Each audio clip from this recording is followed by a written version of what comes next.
Jillian reminded herself that she needed to get the cupcakes to the school before they melted. Or before you do under the heat of Levi's gorgeous, green-eyed gaze. Home for good, like thinking of him conjured him up.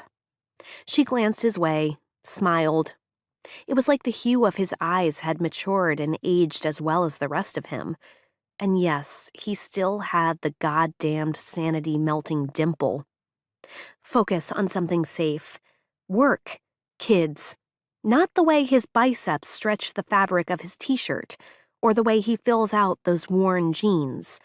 Definitely not the way the hint of stubble makes you want to rub up against him like a cat, or the way his hair still falls in his eyes when he lowers his chin. The way his laugh still makes you smile without warning.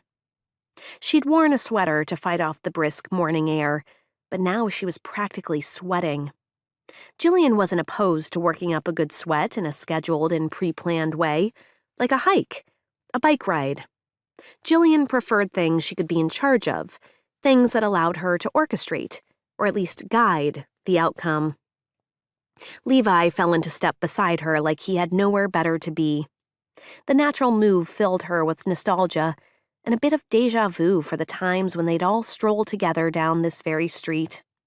The shops on Middle Street were open, but lucky for her, none of the shop owners were on their stoops chatting or hanging out.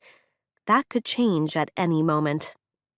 When Smile was founded, Ernest Simmel had focused on creating a town center near the water. For years, the town was a total of 5 streets, this one right in the middle. The island town had grown exponentially, but one of the things Jillian loved was there were no cars allowed on Middle Street. This allowed it to keep the old-timey, slow-paced feel, even with the updated shops and amenities.